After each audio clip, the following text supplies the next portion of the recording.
ഒരു ചെറിയ കഥ ഞാൻ വായിച്ചതാണ്. അതിന് കുറച്ചൊക്കെ മാറ്റിയിട്ടാണ് കേട്ടോ പറയണേ. കഥ ഇങ്ങനെയായിരുന്നു. ഒരു ദിവസം ഒരാൾ രാത്രിയിൽ ഇങ്ങനെ നടന്നു പോയിക്കൊണ്ടിരിക്കുന്ന സമയത്ത് സൈഡിൽ ചെറിയൊരു തീ പടരുന്ന കണ്ടു. ഒരു വഴിയിലുള്ള ഒരു കുറ്റിക്കാട്ടിലാണ് തീ കയറിക്കൊണ്ടിരിക്കുന്നത്. അതിനകത്തുനിന്ന് ഇങ്ങനെ പൊളയുന്നുണ്ടായിരുന്ന ഒരു പാമ്പിനെ ഇയാൾ കൈകൊണ്ട് പിടിച്ചു എന്നാണ് പറയുന്നത്.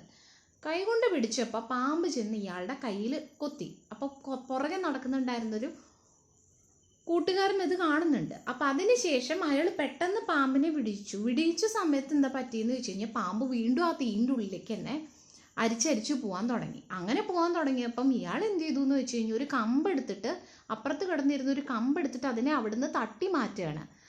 അപ്പം പുറകെ വരുന്നുണ്ടായിരുന്നു ഇത് കണ്ട ആൾ ചോദിച്ചു, നിങ്ങൾ എന്തിനാണ് ഇതിങ്ങനെ ചെയ്യുന്നത്? അത് ഒരു തവണ പിടിച്ചിട്ട് അത് കൊത്തി എന്നുള്ളത് നിങ്ങൾ അനുഭവിച്ചതല്ലേ എന്ന് പറഞ്ഞു.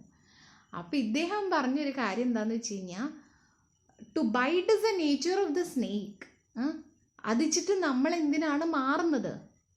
അതിൻ്റെ സ്വഭാവമല്ലേ അത് കാണിച്ചത്. അത് കൊത്തുക എന്നുള്ളത് പാമ്പിൻ്റെ സ്വഭാവമാണ്. അതിച്ചിട്ട് അതിനതേ അറിയുള്ളൂ. അതിച്ചിട്ട് നമ്മൾ നമ്മുടെ സ്വഭാവത്തിൽ നിന്ന് മാറേണ്ട കാര്യമില്ലല്ലോ.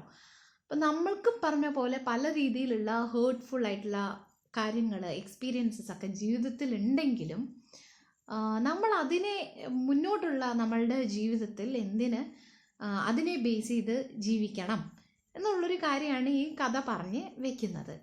അപ്പം അത് മാത്രം പറഞ്ഞുകൊണ്ട് ഈ ഒരു കുട്ടിക്കഥ അവസാനിപ്പിക്കുക.